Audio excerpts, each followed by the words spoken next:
right, hi everybody. I hope you can hear me. Apologies for the delay. There's been a small glitch in the systems here, so we don't have the webcam showing. Nonetheless, I'd like to extend a warm welcome to all the attendees today, and welcome to this very interesting webinar on 2017 trends and on what they mean for business. We have Mr. Lloyd Mathias with us, who's going to be taking us through an interesting presentation, and then also be opening up for some questions. Just to give you a small intro about our expert speaker for today, Mr. Lloyd Mathias is currently the head of marketing for Asia Pacific and Japan region at Hewlett Packard Inc. He's been in HP since August 2015, and prior to that, he spent over a decade at PepsiCo India, where he was the executive vice president for marketing in the India region. During this corporate journey, he has also spearheaded marketing groups at several leading companies like Tata Docomo, Motorola, Onida, etc.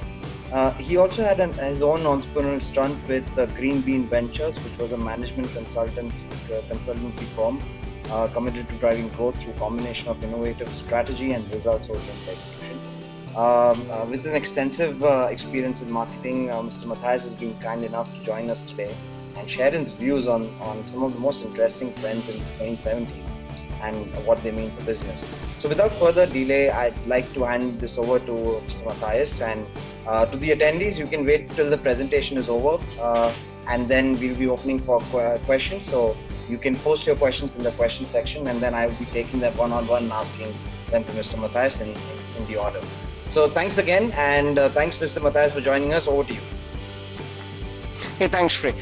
Sorry about this little technical glitch, guys. So, I guess my face won't be a distraction, so hopefully you'll be able to focus on some of the content. What I hope to do in this quick 15-minute period is kind of talk through some of the trends that I see as an individual, B, in the context of the world I am in, which is entrenched in technology.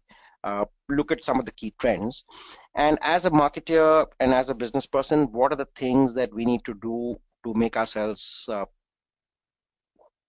capitalize on these trends, or indeed benefit from these trends, and in certain cases also use these trends in terms of modifying or developing our offerings and our product portfolios. So that's the thrust of what I'm going to speak about. I'm going to start with just a few slides talking through really this internet onslaught, if I use the word, right? And I've kind of pulled data from diverse sources, but this really comes from this global agency called Hootsuite and VR Social, and they put together a kind of quarterly report on the state of the internet. So it's pretty much the Bible in terms of what's happening worldwide, and they pull their sources. They pull it from various kind of official sources. So in a sense, it's the best kind of state of the nation of where the internet is today, right? And that just will set the context into what specifically are the trends for the business. Right. What you see really here is the, what we call the global digital snapshot, right? And this is data as of 3 months ago. So this is Jan 17th, right? And you know that the world has just kind of reached a population of 7.5 billion, right? With about 54% being urban. I think the big news is that today half the people in the world are internet users. So really the penetration crossing 50% in a sense is a landmark. And going by the pace of increase, obviously the growth is immense, and the belief is it'll become a near universal phenomena over the next you could say virtually in about two and a half decades. It'll kind of really pretty much reach kind of saturation in terms of adults and with basic affordability criteria. I think the important part there again is social media driving usage, right? Clearly it's social media that's seeing the big leap. So 37% of the population, and obviously mobiles being the big leap forward, right? So sadly it's not computers as much as mobile, just the versatility of the mobile phone and the interesting rate plans. I think that's the big one. But this is global data and not so relevant to where we are in the context of India business. So let me kind of pull down this chart into an India level. Right, here are the corresponding numbers for India. So 1.3 billion in terms of population, And year two, the internet users are 462 million, right? So about 35% penetration, right? Even if you kind of ignore the ones who, kind of use it in a very basic level and take social media as a, as a fairly pronounced and active usage, I think we're really talking about, you know, 191 active social media users, which is about 14% of the population. And kind of, if you look at what's driving it, is really the mobile subscriptions, right? So it's about almost 80% of the population. Now, even assuming for double counting and try and various claims, I mean, you can pretty much say that every adult in India above a certain kind of economic level today pretty much has a reach to a phone, right? Not all of them are smartphones, and we'll talk separately about the kind of, smartphones being a true enabler of the internet as opposed to, the kind of the basic level phones. But this is an interesting data point for India. And just moving on to one more data point, I think it's really the drive of social media, right? So social media usage really driving 191 million people of active social media users. And, it's almost 14% of the population. When, in general terms, it may not seem, kind of a very wide penetration, but if you look at the sheer scale of 1.3 billion people, that's a phenomenal amount of people on social media. And a lot of these people, almost all of them, you can say close to about 85 to 90%, are accessing it through mobile, right? So that's really, the enormity of the scale. And, a lot of this has been driven over the last couple of years, right? And, with more and more new disruptors getting to the market, one has seen the kind of disruption Reliance Jio has caused. This can only further accelerate, and grow more ubiquitous. A quick run through on some of the active social media platforms. I think no surprises here. Pretty much led by YouTube, because everyone wants to grab some video. Facebook, WhatsApp, being the big three. And at various levels, one is seeing things like Facebook Messenger, Twitter, Google Plus, etc., picking up. And of course, with younger people, Instagram, Snapchat, I think Pinterest. I think these are also growing. So clearly, no surprises, but this is the active list of social media platforms. Just one more slide from this global economic thing that I wanted to pick up was really the big drive towards on e-commerce, right? So short of all the hype and all the the huge valuations, there's no denying that e-commerce has been a bit of a revolution. Largely, besides touching the obvious points, it's also kind of helped bring semi-urban and rural India into the purchasing spree, right? So the lack of the lack of having malls and great shopping avenues in rural India today, thanks to the reach of e-commerce, it's made people out there also be able to get the newest latest and get the best deals, and kind of also help overcome India's obvious infrastructure issues, right? So the whole supply chain of the large e-commerce companies have pretty much begun to penetrate where even traditional brick and mortar stores have struggled to get through. And that, I think, has been one of the big drivers of this revolution, and something that is having tremendous impact in terms of business, right? So just one, if you look at the red icon there, it says the total value of national e-commerce market in 2016 is 16.1 billion. And that is tremendous. One wouldn't have imagined. And by all indications, indicating growths of around 25 to 30% per annum. So clearly, e-commerce is a huge driver and something that businesses have to take cognizance of. So this is really the internet onslaught and some data points I just wanted to share, kind of setting the base for some of the trends that I'm going to call out here on.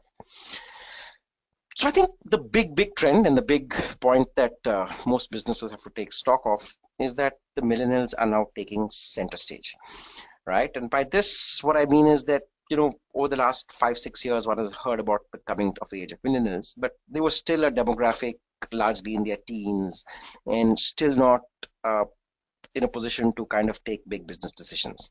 Now, I work in the IT sector, and a lot of our CIO events, etc., were targeted at a kind of older audience, a mid-40s kind of profile. They were what business breakfasts. What we're realizing is that today, a lot of decision makers, and even in some of the larger companies, a lot of the CIOs, etc., coming from a much younger background, right? Given the younger people's ability to grasp in technology. So I think millennials are not just now going to be a strong consuming base, they're also an active decision-making base, specifically for B2B businesses. So I think that's one. The other, and I pulled data from various sources, the other point is that young people getting into their jobs, getting into the work stream now, are estimated, and these are indications that over the lifetime they would possibly have 20 or 30 jobs, right? Very different from, say, a couple of decades back when most people saw, maybe 2 or 3 switches in a career or 3 or 4 jobs par for the course. So I think this is a generation that's going to be up for experimenting. I think they have a clear outlook towards work-life balance. I think they're clearly indicative of what are satisfiers and non-satisfiers.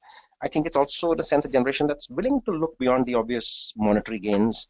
And, I think it's something that both employers and businesses ought to keep in sight. The third marker that we see of millennials really is that they're opinionated and not afraid to air their views publicly, right? A large part of this is kind of driven by the ease of social media, right? There's a time when, it was difficult to make one's point of view known. Today, thanks to blogs and Twitter and such like, I mean, it doesn't take much or, to share your views, not just, in a private space among friends, but very often kind of broadcast it into more mainstream. So getting onto a big celebrity's Twitter handle and making a strong point, I think it's pretty easy, right? So in a sense, it's an activist generation. An activist not always, lighting a candle or going to a jantar mantar. I think a lot of it is also about lighting the virtual candle or stating one's views in social media. So it is very different from, let's say, a couple of generations back where people kept their opinions to a close circle, were kind of scared of the ramifications. And correspondingly to the next point, which is the ability to jump into social and political issues, right?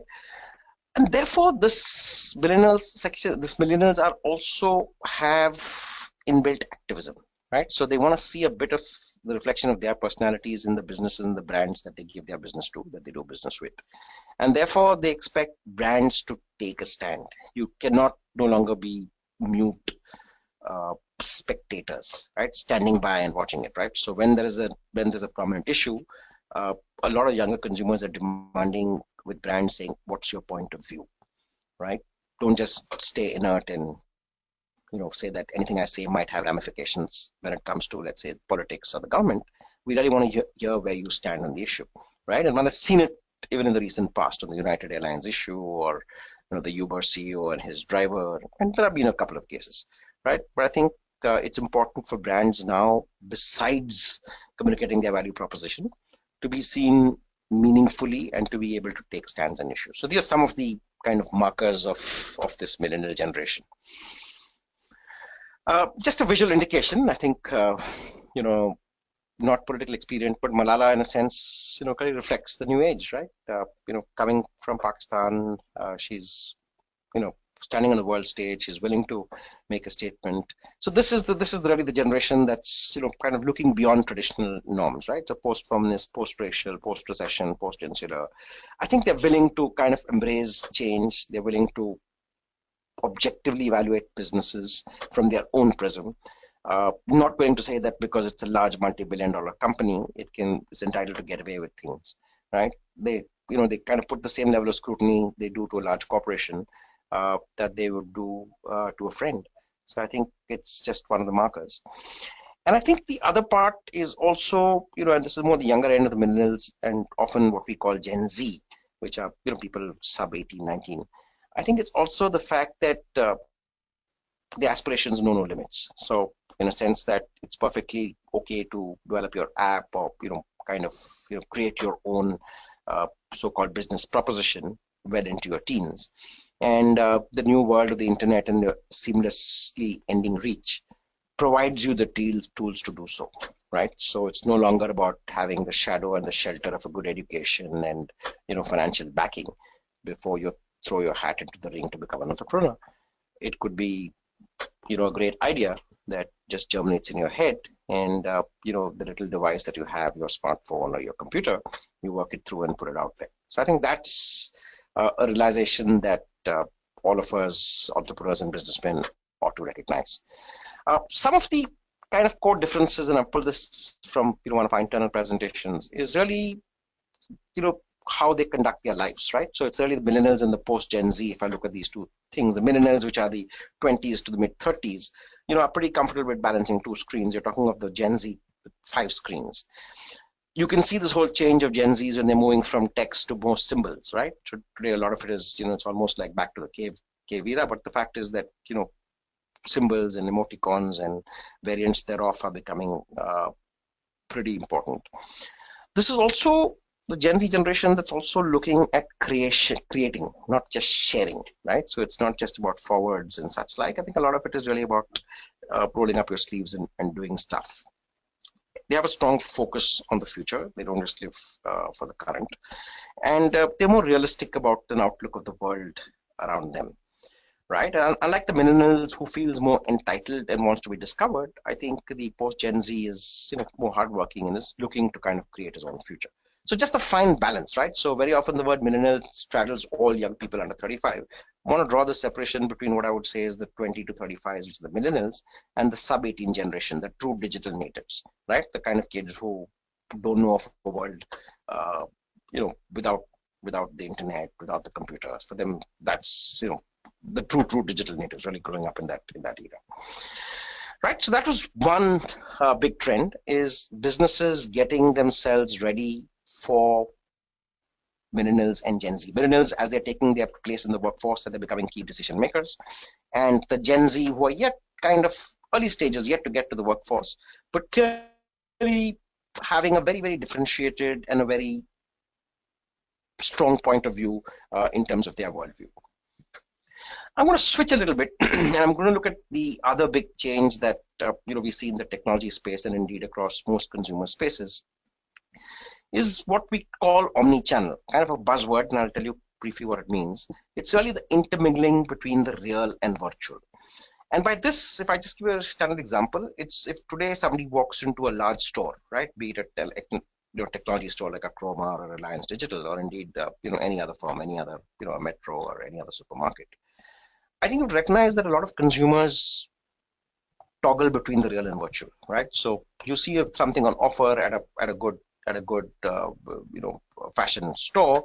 It's pretty easy to go back to your smartphone, check out a Flipkart or Amazon price, and decide, hey, it doesn't make sense to go to Zara and buy this particular outfit.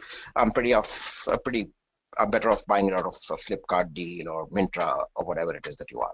So it's really the fact that consumers are seamless, right? Or just before you're making a purchase of a certain, a Fitbit or a consumer gadget, quickly looking up, and checking out the reviews, right? And the reviews again come with, proximity to your personal circle, right? So you'll have reviews from people you're friends with on Facebook. So these are more real. This is like word of mouth reaching an altogether different level. And therefore, moving a consumer to a store is no guarantee of getting his business, right? So you really need to be able to be with him at various points in his journey, right? I just explained to you that omni-channel is not the same as multi-channel, right? Multi-channel is classically, having different levels of stores, organized trade, traditional brick and mortar, mom and pop stores, or having the online store of a particular outlet. Omni-channel is recognizing that the consumers could do all of this simultaneously, right? He might be on your company's website. He might go to your online store. He might be checking out the reviews and products, as he sees them. He might be, studying them closely, but he still believes that he wants the real world experience. So he might be able to walk down to his neighborhood store and ask for a live demonstration. And he might still, at the end of it, purchase not from your online store, not from the store that did the demonstration, but go right back to Amazon and say, oh, I'm happy to purchase it online, right? So the fact that the consumer can do all this virtually and very often in real time, right? Even while he's evaluating, he quickly pings a friend on his WhatsApp or his instant messenger and says, hey, what do you think about this camera I'm about to buy? What's your point of view, right? Or he'd possibly call the call center of a company and see if he can get a deal out of the agent taking his call. So I think it's really businesses being able to understand that your channel and distribution strategy is no longer singular. So it's not just finding good distributors and making it available in a select number of stores, or striking a deal with, let's say, one or two of the large organized trade partners. It's really making sure that you're accessible to the consumers at multi points of his buying journey, right? And therefore, also you're able to communicate to him at multi points, right? So whether he's on social, whether you know, so you don't just, it's not just traditional media, it's not just print, radio, television, outdoors. It's really also making sure that you have the right kind of content. Are people in his sphere of influence also talking about it, right? And therefore, it's this whole omnipresence that businesses have to get ready for, right? So that's how your whole go-to-market is kind of beginning to look quite different.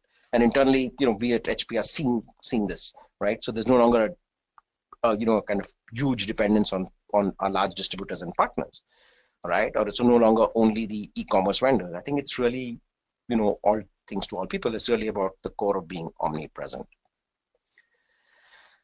Another data point, percentage of shoppers reporting omni-channel shopping. This is US data, but if you just look at categories, right? So in things like apparel, toys, home appliances, it's more than 50% of the consumers that are doing this seamlessly, which means they try various things simultaneously. They're not pre-decided that I want to buy a large LCD television, so I'm going to go to the nearest Best Buy and buy it. They're actually going to check out a series then, right? So this is a reality. The US is, I would say, a few years ahead of India at least, but with the spread of technology, these things catch up incredibly fast. And just a quick understanding of why consumers prefer this omni-channel route. I think one is a more enjoyable experience, right? Some people like stores, some like online, but this is really a virtual, right? You at that particular moment in time, you might decide while you're at a store, you still want to go back and browse the best price deals, on your favorite online store. Or while you're doing online store, you still want the experience of actually interacting with somebody out there, asking him those pointed questions about, how his data transfer is going to happen if it's a laptop or such like. That's one. Two is people have different points of view in terms of where they get the best advice. Some will tell you they get the best advice from stores, which is typically older people, and some will tell you that they get the best advice online, right? By having an agent chat with them, or indeed checking out, floating a small inquiry on their social media handles. Hey, I'm about to get a camera. What's your point of view, right? On your Facebook, on your Twitter, and over the next hour measuring, or kind of doing a spot poll or getting the responses. Again, good relationship with retailer. So there's a whole generation that grew up saying, I have my favorite store, I know the owner of the store. And today, I think with the smart algorithms of the big e-commerce players, that some of the large e-commerce players whose app you've downloaded, they know your shopping habits, and they know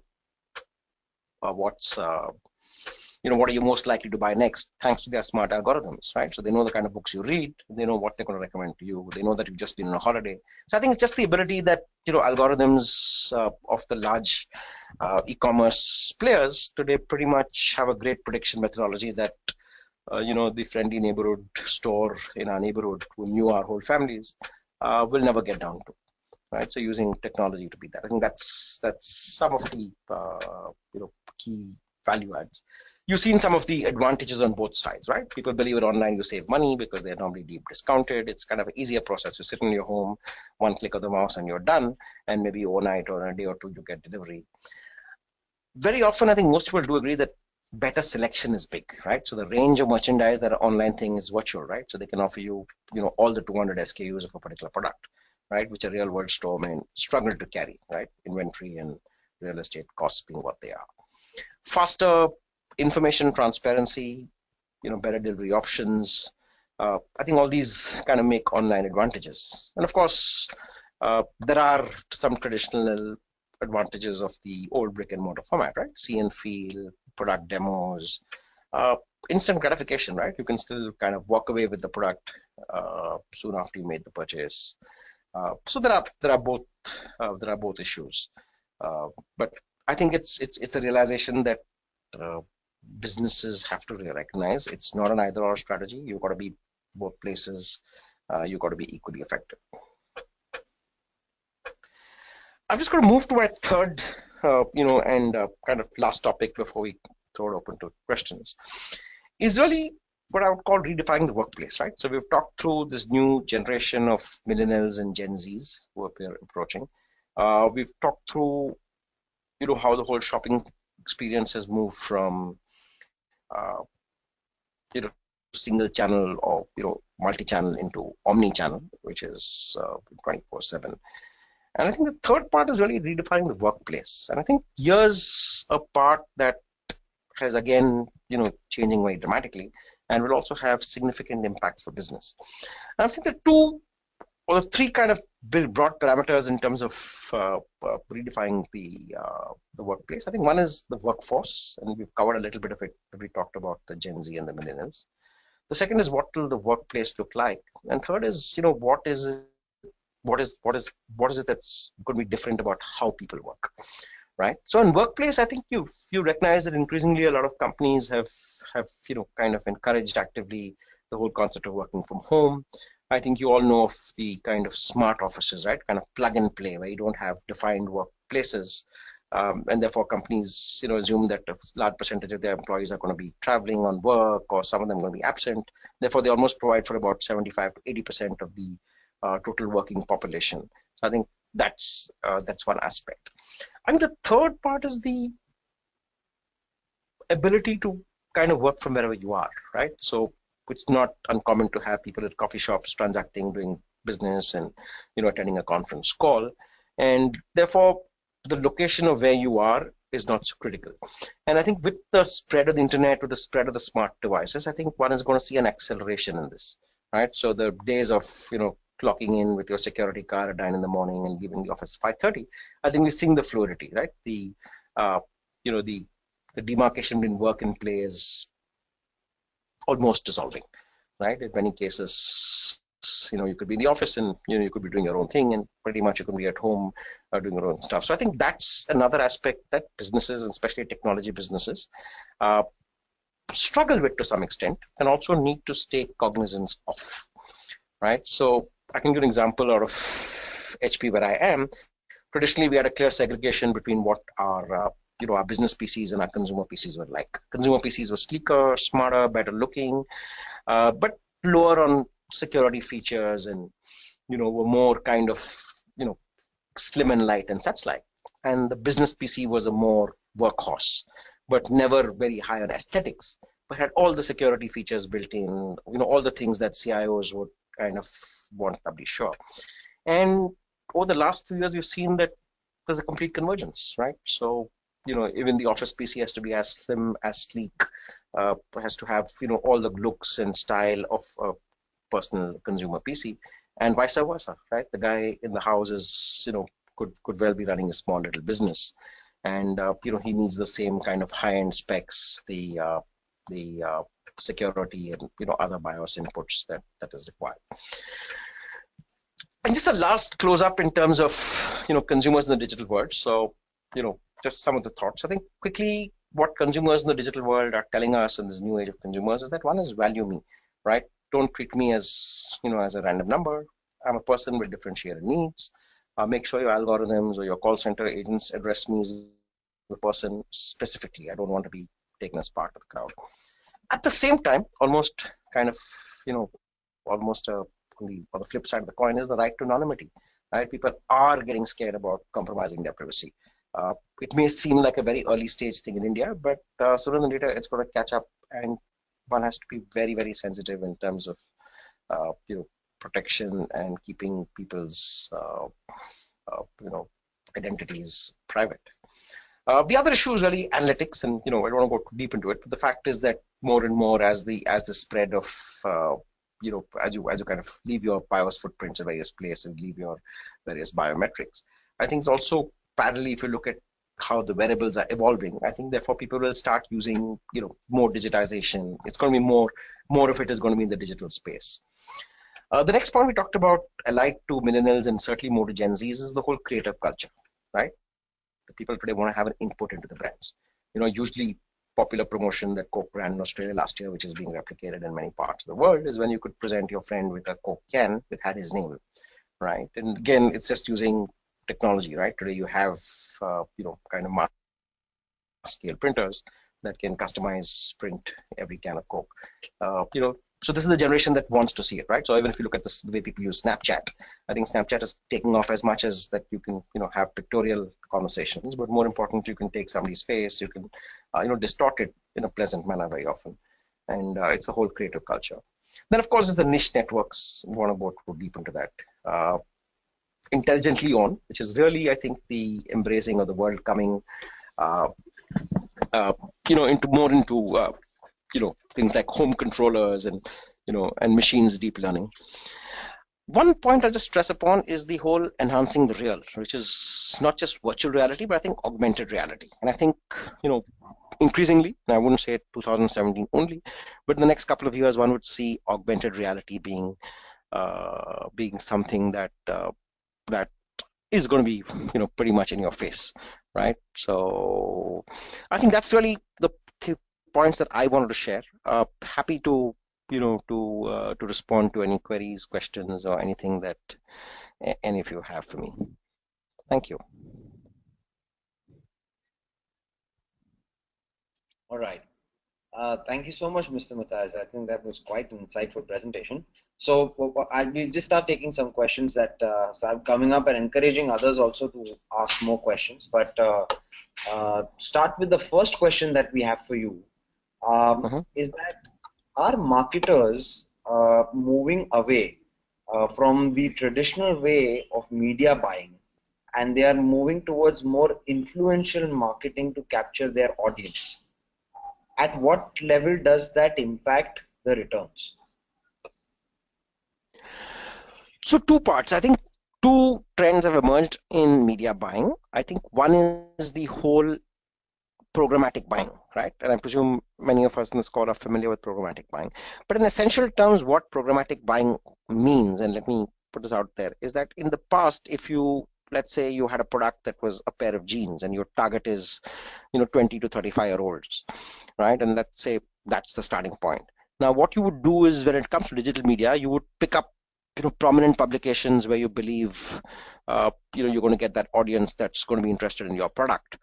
I think maybe jeans may be not the right product to use, but let's use something like a Fitbit, right? And therefore you say that you're targeting young fitness conscious people, 27 to 39, right? And people with a little bit of a technology skew, because besides being fitness conscious, they also people want to track their running patterns and track their sleeping hours and have they done 10,000 steps a day and so on and so forth. Now historically, you typically pick sites that this kind of audience would visit, right? You say that I want to take one mass newspaper like a Times of India, buy its digital version. I want to pick one or two kind of prominent social media platforms and such like. Now that was the traditional media buying, right? When you gave your media agency a brief, they'd come back to you with a set of media options and you choose each of those media vehicles, right? I want to buy X impressions on Facebook. I want to buy X amount of banner space on the Times of India. I want to pick one fitness and lifestyle magazine, and so on and so forth. What programmatic has done is now that you will specify your audience type, you will specify the numbers of people that you want to reach. And this same thing will the programmatic will ensure that it reaches the same set of audiences, not necessarily with pre-specified media vehicles, right? So basis people's digital consumption patterns, it'll be able to expose the right audience to this particular bit of communication.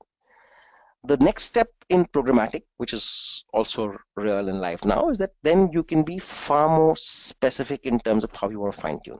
So 27 to 39 would have been your starting point, but within that you recognize that people who tend to watch, soccer, more than 4 hours a week, or who follow closely some of the big, Italian, Spanish, English clubs, tend to have a higher propensity towards veering towards a Fitbit-like gadget, right? So I want to get more of the people who are fan followers of English Premier League or the Serie A or whatever. So I think you're able to make far more informed, intelligent choices, zone in on audience in a far more narrow and effective manner, and clearly measure your return on investment real time. Not just in media selection, but also in terms of creative rendering, right? So you can tweak your creative as per that particular kind of audience, all this in real time. So I think that's the big switch in media buying, and therefore the traditional patterns of allocating media and putting your spends on it, spends by different medium today have changed radically. On the counterpoint though, and point I must remember, that the brand promise and the brand story still remains important. right? So while you're doing all this smart targeting and tweaking your message, I think until a large swathe of consumers do not associate your product, let's say the Fitbit, with the ability to personally monitor your health and stay fit, until that story is not clear, it's always going to be an uphill task, right? So at one level, you need to make the large brand story, which might rely a little bit more on the traditional media. And the other part is really the smartness of your media selection and buying to ensure. I think both these need to come together. So I know that example helped illustrate with a, you know, the question. Right. Thank you for that. I'll take the second question, which is around capturing consumer insights.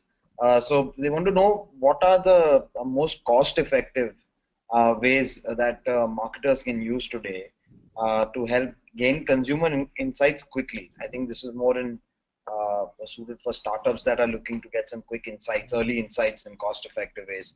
Any tips or tricks for them? I think first port of call in terms of speed, in terms of accuracy, Google Analytics, right? So kind of really prowling the social media usage habits of your consumers and understanding what they're saying about your category, the product you're interested in, or your brand specifically. So I think there is the first port of call is really that, right? And so there are a lot of a lot of analytics tools available, but I would say at a kind of mass level, quickly looking at Google Analytics as the first port of call. Having said that, let me look at slightly more traditional products where another very very quick kind of spot data point is really talking to some of your partners, right? So if you're a product that's sold through a distribution network, I think getting hold of your partners, or what is called doing silent studies, really watching how consumers buy your product, I think give you a great sense. But a short answer would be you know social media, listening tools on social media, and putting them through Google Analytics. Right. Um, the next question is around something that you had mentioned in your second slide, which is on brand activism. Mhm. So there's a lot of talk that is around brand activism for consumer loyalty. Mhm. But any specific ideas on how this can actually be achieved? What is the kind of basic thing you mean when you say brand activism? You know, That's the question here. So it says that there's a lot of talk about how brand activism can help in impacting consumer loyalty. So how can this actually be achieved? okay, I'm not able to, really understand exactly what the person who sent this question in means by brand activism. But here's my point. I think two parts. I think one is, the ability of a brand to be seen as transparently as possible what it stands for. So one is your brand credo, right? So let's say Nike, Nike is all about the pursuit of fitness, right? And it's about individual fitness. You don't have to be an athlete to be a great performer. You could be the kid next door, but it's really about that. So I think it's what's the core attribute. But I think here, when we're talking about brand activism, I presume what the questioner meant was the fact that is a brand willing to go out and talk about a topic not immediately related to its core business, right? So if Nike is all about athleticism and training and kind of getting your body in good shape, will it also need to have a point about things that are affecting the environment at a macro level, which in the real world will affect your health, right? And is it willing to stand up and take a stance, or is it willing to stand up and be counted and make a point about it? I think what I meant to say in terms of the new age consumer expecting brands to be clearly stating their position is that brands can no longer afford to have that no comment uh, as a stand, right? Big issue happening, big debate on two major streams of thought. Should reversing of globalization be a way forward, or should countries become more insular and prevent put more import barriers in terms of protecting the industry? I think people want to hear brands point of view. Maybe these are two economic led issues, but when it comes to more social led issues, right, the whole gender imbalance or the gender inequality, are companies being fair in terms of how they treat the women in their workforce? So I think it's that sentiment that brands today need to actively participate, and consumers got to realize that this brand is more than exists more than just in terms of raking in the profits, right? So as a brand, you're not just there to participate in a society for your commerce. You're also expected to contribute back into the society that's ensuring you do well and stay afloat. I think that's the extent that consumers are demanding of brands, and that's how brands today have to be responsive. They cannot just be idle spectators into issues that affect consumers' daily lives. They need to be seen to be having a point of view. Right. Thank you for that. The other question is towards a point that you had made about the differences between millennials and post Gen Zs. So Mhm. the question said that isn't the being discovered versus work hard more of a comparative trait between millennials and Gen X slash baby boomers rather Mhm. than millennials versus the post Gen Zs? Great question. So here's my point. I think if you're looking at three broad, and just to clarify, we're talking of kind of baby boomers being pretty much in the in the 40s and beyond in the context of where India is, and you're talking of Gen Z really being 35 to 19, and millennials being 35 to 19 to 35, and then Gen Z being younger. Uh, so if I get the question right, you're really talking about uh, uh, how they plan to get ahead. So my thought is that the baby boomers came from a kind of they were the first generation that uh, took the traditional values of work hard, save, provide for your kids, kind of internalized that proposition, right? I think the millennials who came next have a little bit of a sense of entitlement. Their belief is that we're pretty good. We are the generation that really saw the evolution of technology from being esoteric into being mainstream, but they have a sense of an entitlement, right? So the issue about they've taken a bit of success for granted. I think what we're talking of Gen Zs who came in during the kind of who were rather born around the time of the dot-com bust and saw a little bit of the 2008 2009 kind of global recession. Less so, I would say this in the context of India. I think they do not take that the future is going to be great and successful as much for granted as much as the millennials, right? The millennials are expecting the world to be as rosy as the world that they were born into and they saw in their teens, and their belief is that businesses will grow, economy will flourish. 7 to 10% growth is for granted. I'll have my job for life. I'll have a new job for life. I'll be able to take my holidays and live a good life. I think we're saying the Gen Zs don't see the same degree of certitude and definitiveness in terms of how their life's panning out, and therefore are going to be a little bit more circumspect, are going to be a little bit more like the baby boomers, ahead of them, and are going to look at a little bit of things like security and how they're going to, kind of build their nest to meet their wants. So I think that's the little, that's a differential that we see. Okay. Um, Great. Thanks for that. And the next question is about the point that you made on brick and mortar stores versus e-commerce.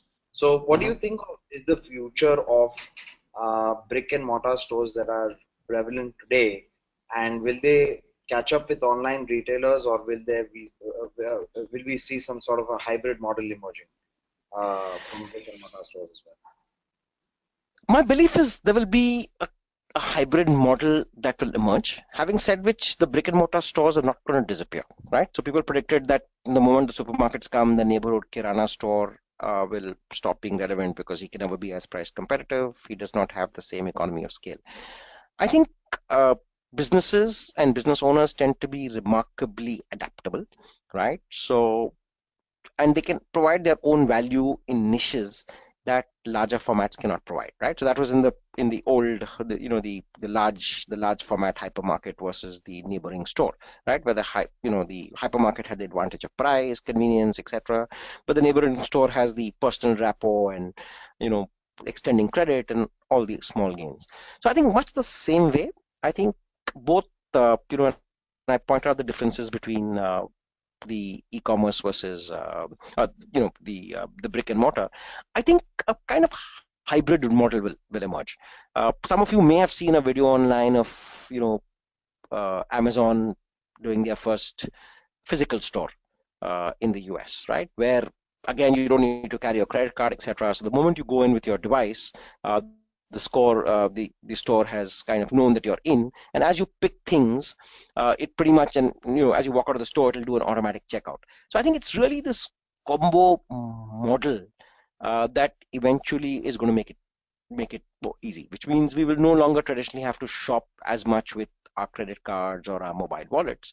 The whole process is going to be kind of more intuitive and natural. And I believe, therefore, the future has to be more hybrid. Whether the same set of people are going to be doing both ends is difficult to predict, right? So will Walmart become a big online retailer tomorrow because they know so much about consumer shopping habits in the real brick and mortar world? I don't know. Will Amazon be able in a position one day to be as large as Walmart in brick and mortar terms? I'm not sure, right? Amazon deals with more consumers and has more SKUs than Walmart ever has, but a lot of that is virtual, right? And they don't have, I mean, they don't have the the expertise to run kind of loads of customer service agents and the physicality of the large store, right? The whole. So I think they're two different worlds, but I think given how consumer uh, purchasing is evolving, I think there will be the emergence of you could say, a kind of hybrid model. Okay. Uh, Thanks again. So the next question is on your point about augmented reality. So the question says that where do you see the applicability of AR in India over the next couple of years, like the top areas? Okay, two parts. I think the first phase will be very much a niche one. It'll be driven largely by entertainment and gaming, right? So augmented reality is going to be, the next level. It's like some years back, everyone was excited about, watching so-called 3D in cinema when the first round of it came. I think now with the blended stroke augmented reality, I think a lot of that is going to take that experience of entertainment and gaming pretty much into the next level, right? The possibility of what can do with some of the things like HTC Vive or what Oculus can do, I think it's tremendous. So the first part is going to be a niche. It's going to be entertainment. It's going to be about excitement and just raising the bar on those parameters. I think the second part, and some of that is evidenced by the fact that some of the large just the acquisitions that have happened, right? Oculus's acquisition and so on and so forth, and also a little bit of what I know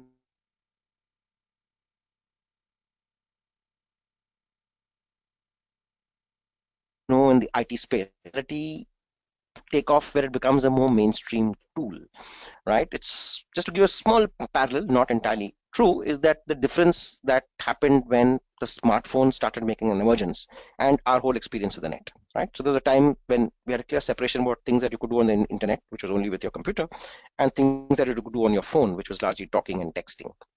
The moment smartphones came, it pretty much took on all the things that you needed to do on your computer, right? You could make cinema TV ticket purchases, and over time you could do all kinds of e-commerce. So similarly, the second phase is when augmented reality becomes more mainstream, which is when you're able to take on more traditional business tasks and layer them with some of the capabilities that AR can afford you, right? I mean, I've even heard of things like scientific applications, right, where people in, let's say, the medical professions are doing research, or are able to use augmented reality to kind of, reach the next stage in terms of the research progress. A little bit more technical.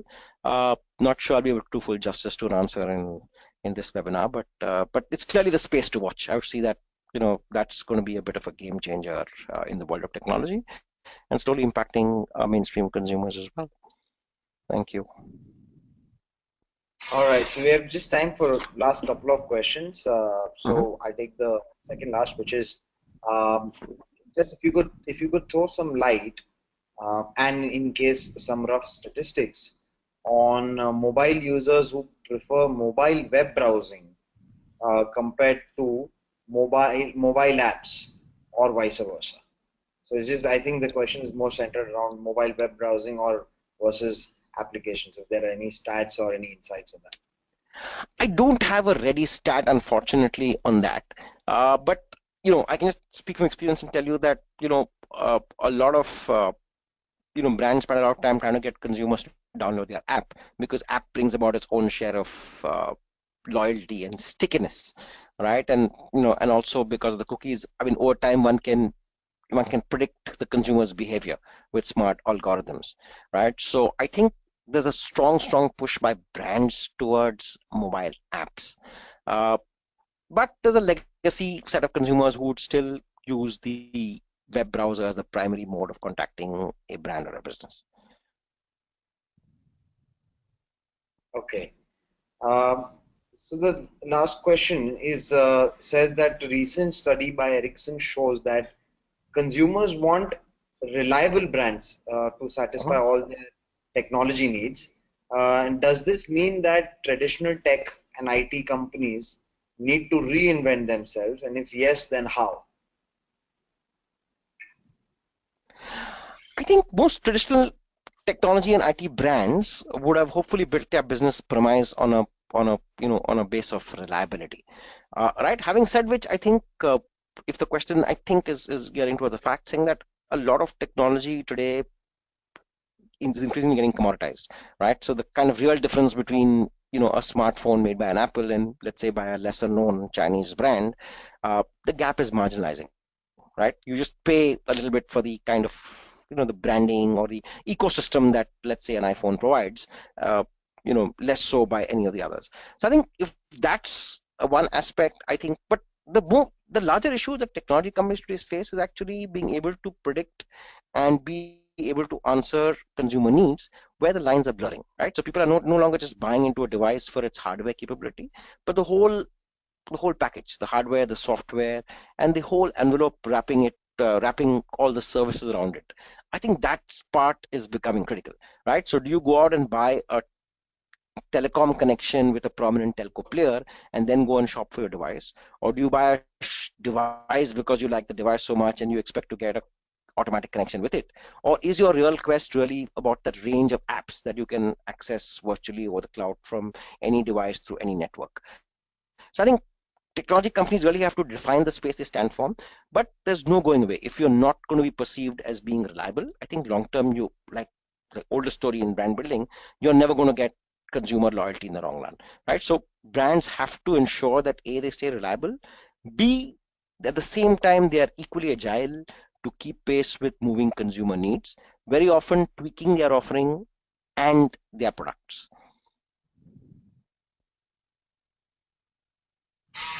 Okay, great. So I think that brings us to the end of the session. Um, a big thank you, Mr. Mathias, for doing this. I think that was a really insightful presentation, and I hope that you enjoyed answering the questions from the attendees.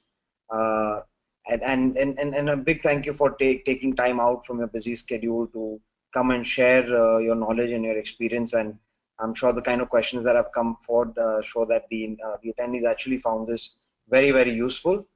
So thank you once again for doing this. Um, Also, a very big thank you to all the attendees for actually attending this on a weekday and asking some great questions. I'm sure that it's been a pleasure listening to Mr. Mathias share all this valuable information. Just some quick insights. This webinar has been recorded and will actually be available on your alumni association's website. So if you, in case you've missed a few details, you can catch up there. Uh, Thanks once again for everybody for attending, and stay connected with your alumni association to view more such insightful and educational webinars and sessions in the future. Mr. Mathias, thanks once again for your inputs and for taking time. It's been a pleasure. Thank you so much. Thanks, guys. Pleasure being on it. Bye bye. All right. Thank you, everybody. With that, I will close the session for today. Have a beautiful day ahead. Thanks.